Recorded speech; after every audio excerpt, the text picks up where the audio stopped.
with porn that shapes the way you would view all women, including your wife, is that it treats people as commodities.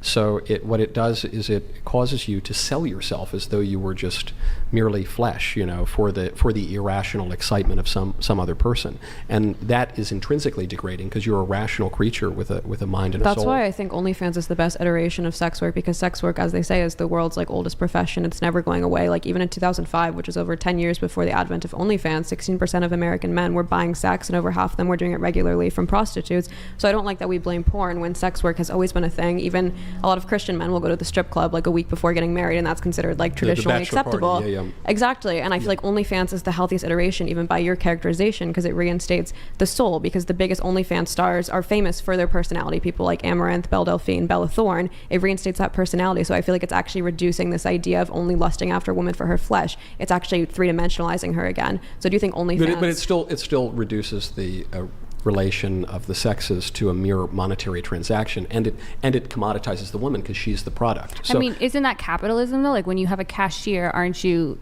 objectifying your cashier? There are major problems with capitalism. The cashier scenario I don't think is a great but you have analogy. if you're using when the mechanic is working on your car, you're not super interested in his thoughts and feelings, you're using him as a means to. So what is so bad about sexual objectification when we objectify celebrities, athletes, all these? Because the mechanic is performing a rational and edifying action for me that benefits the two of us. A prostitute, say, is turning herself into a mere instrument for my own lower pleasure. So, I totally agree with you that prostitution's been around forever, and there have actually been moral arguments, including from St. Augustine and St. Thomas Aquinas, against prohibiting this as a matter of law too aggressively, because one might say that then society would be convulsed by lust. So you have to strongly circumscribe it, but not totally get rid of it. And I don't know. Whatever. So you're pro OnlyFans? I'm not pro OnlyFans. But you think it's the healthiest iteration, or the most moral you're asking me what's the least dangerous arsenic. I don't know. I guess there's some diluted form of it, but they're all deadly. They're all going to get you. I guess I just didn't like this argument that the reason prostitution or pornography is worse than maybe a Hooters is because it's reducing people. You said to glittering. Yeah, the woman at screen. Hooters is having a nice conversation with me and bringing me my chicken, and she's not actually stripping down, and she's not actually performing a sexual act. I find that more immoral. I feel like that's the more reductionist flesh version of sex work, because she has to more perform a role, versus if you're subscribing to a Twitch streamer who you already like, it's based off her personality. She sets the rules, she sets the personality, she sets the interaction. I think the audience sets the rules, really. And they're subscribing more for her personality. In Hooters, it's already a predetermined role in uniform and costuming that they're assuming. I suspect if you talk to the top earning performers on OnlyFans, they would tell you that the customer is always right. They tell you the same thing that the cashier and the waitress would tell you. I'm a top performing. That's not true. I have very strict boundaries. I make the rules. And you don't take into consideration the desires of your audience. I don't believe that. So do you think you're commodifying yourself to the day, when you're doing your show on the daily? But the thing that I'm selling is my opinions about the world. Oh, I do philosophy live streams naked. Well, I then half of that is probably a good idea. But the problem with doing it naked is it's kind of cheating, isn't it? It's cheating because you're attracting eyeballs with something that is irrational, and then maybe you're giving them some philosophy. They don't have to be completely separate at all times. Even in marriage, when you're horny, you're not at that moment having this deep conversation and you're so interested in their thought. You have you can channel that in a healthy way. So something that I found is a lot of men, when they would see me speak and they're like, I really like what you say, but now it's hard to jerk off to you because I have this weird thing. But then once they get exposed to it, now they oh, actually it's really cool. I love it. We might have this inclination to see people in these categories. I don't know these categories, but that it doesn't mean that just because you're a sexual object in this context that you are in every context. Yeah, I guess it's just if you're. I think they probably make a good point, which is I have viewed you in this degraded way, and now I'm surprised to see you in a different way. And that's why it's important to expose them to that, because that's... Perhaps. But even the way you're talking about sexual desire still seems to be very self-regarding, right? You're saying if you want to sleep with your wife, it's because you're randy or something. But that would be the difference between, say, love and sex. I forget who wrote this. Maybe it was Chesterton or Lewis or one of these guys. Sex is... Oh, no, it's Fulton Sheen, actually, the Archbishop and former TV star. Sex is totally self-regarding. So when one looks at porn, it's to gratify one's own lusts. When one is married or just even in love, one is willing the good of the other person. And so you can, this is not just pie in the sky, mamby-pamby stuff. The result of self-regarding sex, solo or with other people, is sterility and the instrumentalization of other people for your own desires. The end result of love, which is giving to the other person, is to edify the spouse, but it literally becomes so real that another person is created as a result of it. Pixie, go ahead. This doesn't have to do with the porn usage, but I just want to circle back to something that's just been stuck on my mind.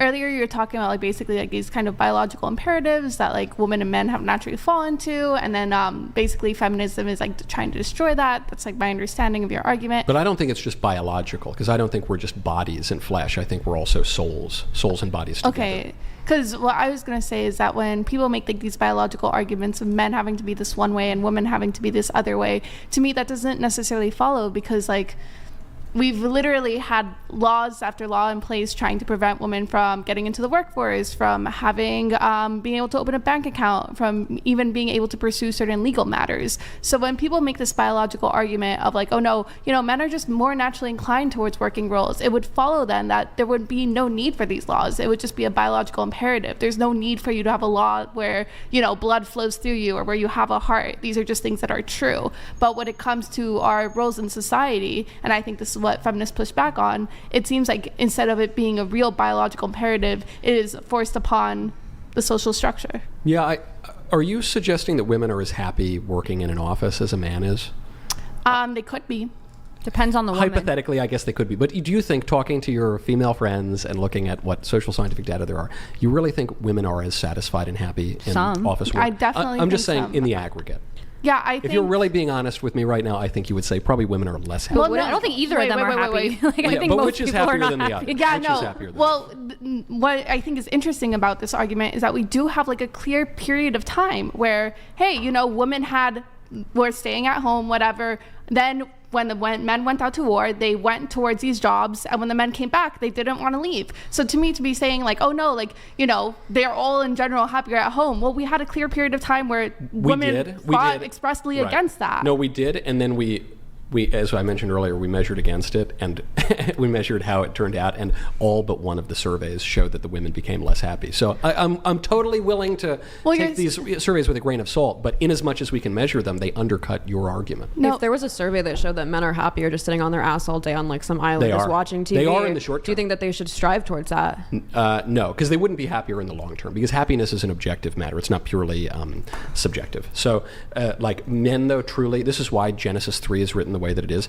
Men do not want to lord over women. They don't want to dominate women. They don't want to be knuckle draggers. You know what men want to do? They want to sit on the couch and eat potato chips and be left alone. That's what men, that's the broken, dark part. I'm just saying I think everyone would masculinity. be happier in the short term sitting at home on a couch, which is why I think those studies that you're referring to of self-reported happiness refers to that type and not eudaimonia. I think women would be happier in the short term playing the girl boss and having all sorts of, color-coded notebooks and pens and stuff, but they would find that they don't actually like it. They don't really want to work at the law firm. They don't really want to be in the widget factory.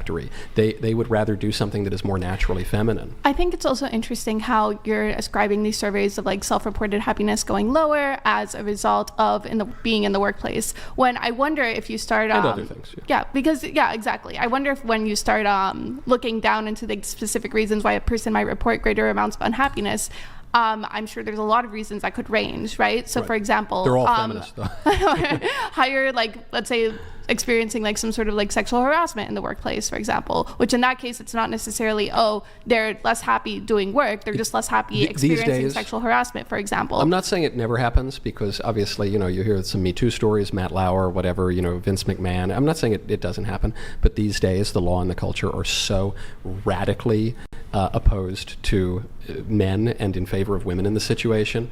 The frequency of sexual harassment in the workplace is basically zero. Can you give me an example? And the reason why I'm asking for an example specifically is because I actually, as a feminist, think one of the failures of the Me Too movement was not being able to legislate a lot of the grievances put into place. So even if like a company is not supposed to like sexually harass, or you're not supposed to sexually harass your subordinate, whatever, most of these cases will never be criminal. They'll just be at most civil, maybe, if they're even prosecuted.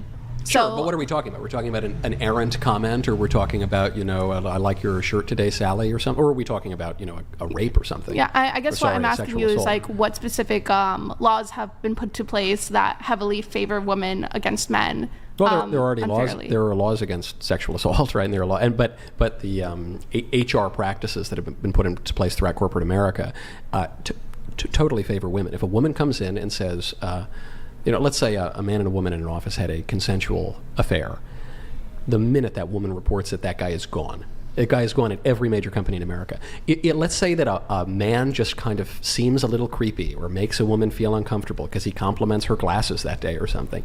That guy is very likely going to be gone. The corporate America has so taken the feminist position to heart that men don't even want to speak to women in the workplace. It's one of the reasons that companies often don't want to hire women is they recognize that their legal liability goes through the roof.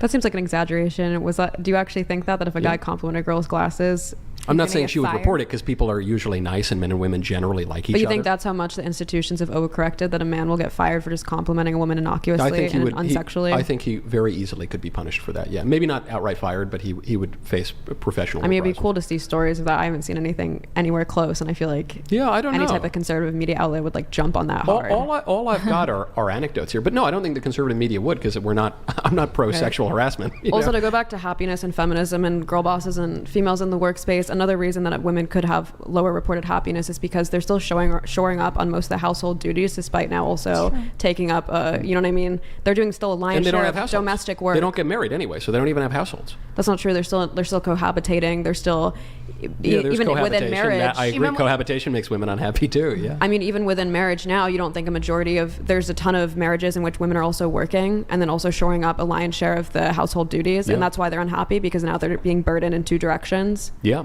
sure.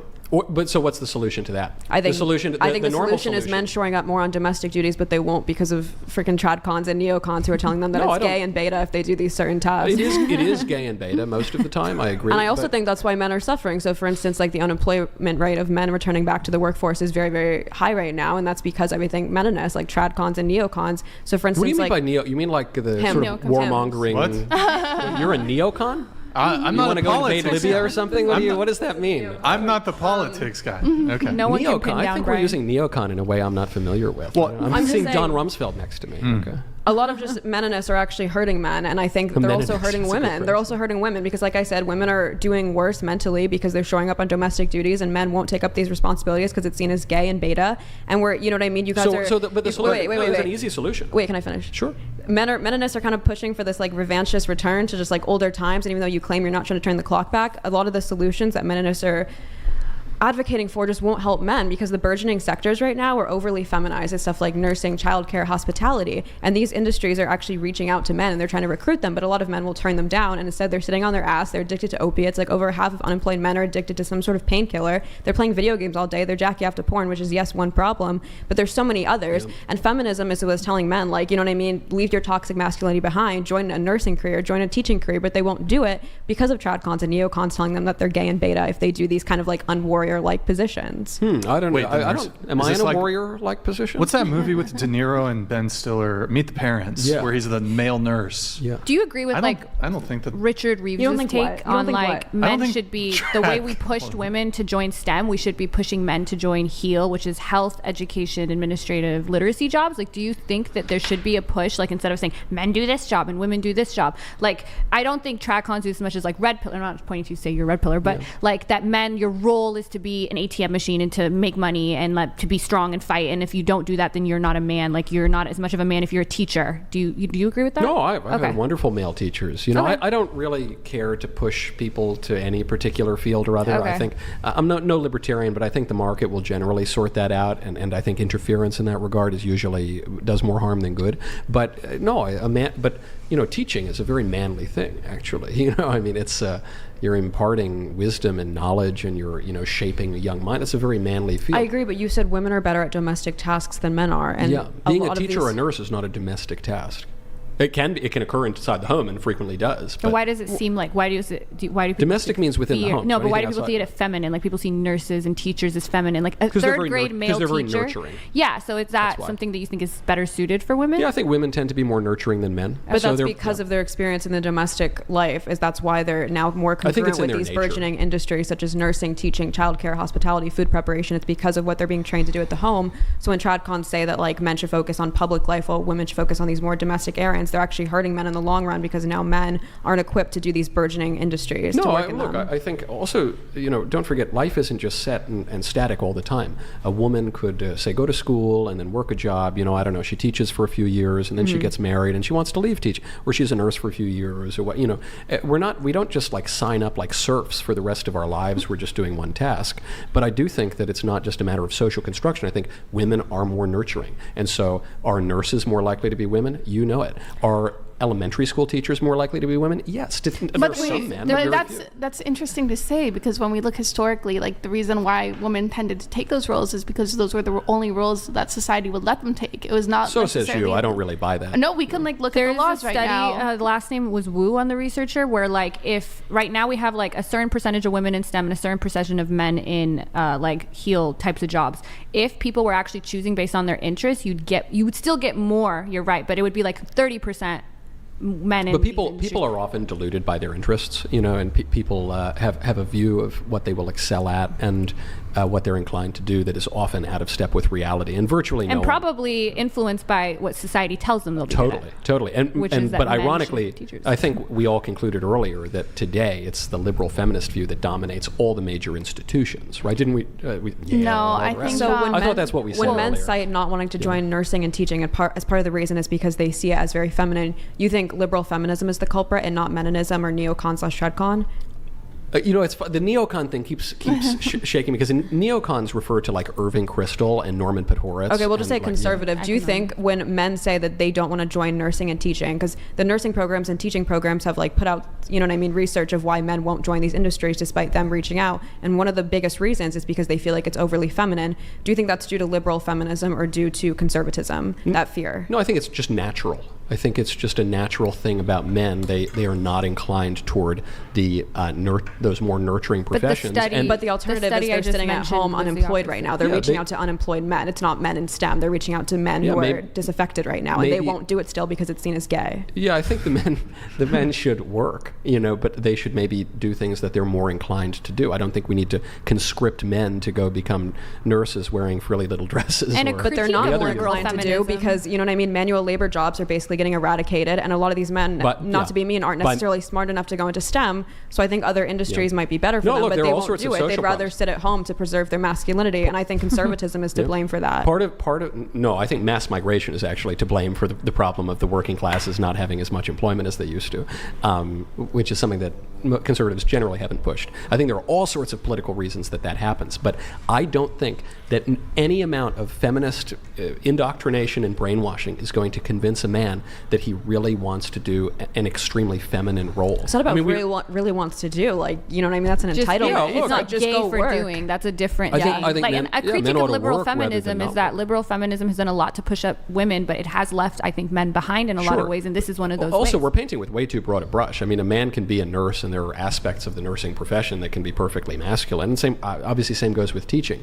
But if we want to zoom it out even further and say, well, these loser men who are all addicted to opiates and they're just like, sitting around with porn, these guys need to get off their behinds and take the only job available to them, which is to put on a frilly dress and be a girl. I think that's a ridiculous, false dichotomy. But why do you see that as putting on a frilly dress to go into like nursing and hospitality? Because you're using that example. You're presupposing that it's feminine and gay. You're doing the thing.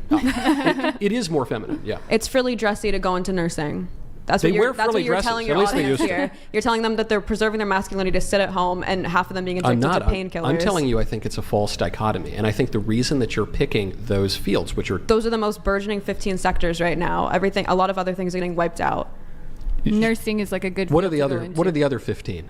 What are the other 13? Janitoring, nursing, Okay, teaching, janitoring's not childcare, not traditionally hospitality, considered- food hospitality's preparation. Not food preparation. That's not true.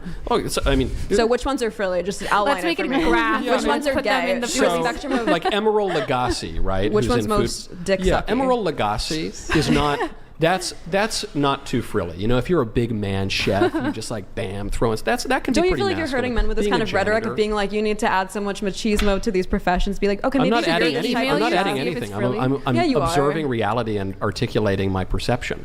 The reason you chose nursing is because you know that it's a generally I said a more nursing, feminine field. teaching, childcare, food Right. prep. Well, there are plenty of male teachers. They tend to be more at the a little bit more at the middle school level, then more at the high school level, then many more at the college level. That's true. Where those teaching jobs require much less nurturing and a lot more just reciting facts and logic.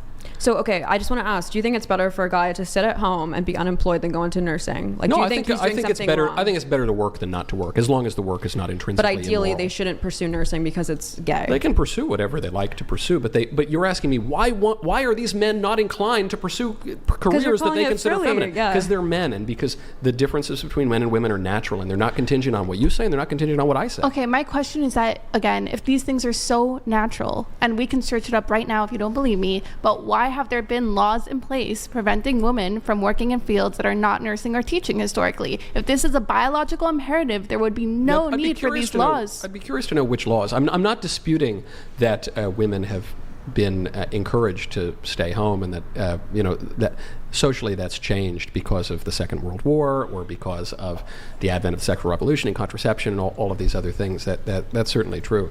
But I think that for a long time, we recognized that the family is the building block of society. And so we wanted to encourage family formation and family stability. And part of family formation and family stability is someone being able to raise the children, someone being able to take care of the home while the other partner was outside of the home. And you might say, well, why can't the man stay home with the kids and why can't the woman go to work? Yeah, it can happen. They're just generally not inclined to do that because women are the ones who have the babies and who are much sweeter with the babies and who are much more responsive to the baby's needs. And men are the ones who generally are a little bit more outgoing and a little bit more publicly You've been oriented. very nurturing to Kiki. I have. I even gave her one of my precious Mayflower cigars, available at mayflowercigars.com, but you have to be 21 years old or older. Some exclusions apply. We're going to read a couple chats, then we have two quick topics, and then we're going to wrap up here. So we have Baby B. Michael, love you, dude, and your reaction to Ben's facts rap. First time watching live, love the stupidity and facts on this channel. Looking forward to more this year and maybe coming on sometime. Okay, thank you. So Baby he's talking B. about my buddy Dr. Dreidel. Is Meshuggah that, Knight. Yeah, is Meshuggah that Knight, yeah. okay?